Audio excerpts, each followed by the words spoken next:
Wow, wow, wow, wow, wow, wow. Look at this. This is 270 Park Avenue. I'm a union iron worker. I actually worked on this job. In fact, you can follow me at Black Hero Status. You're gonna see the very first picture pinned to the top, I suppose, top right.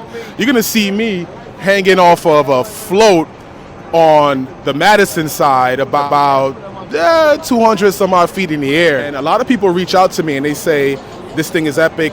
You know, they love what I do. They want to do it.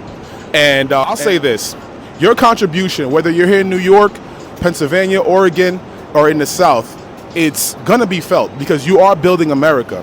And it's very important that we bring awareness to the trades, all the tradesmen, all the tradeswomen.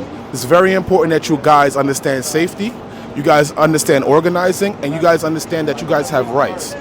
Okay? So if we look over here, obviously, you know, it's up, but when I was on this site right here, it was every day, and I put in my best. We did our best.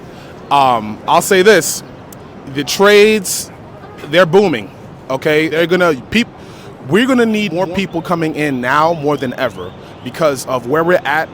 A lot of people have fears that their, work automation is taking over. Guess what? You can't automate this. You cannot automate this. So listen, I'm very excited to be a part of this. I'm very excited that I was invited down here. Shout out to the Union Labor Advisory Network. Black Hero Status signing out.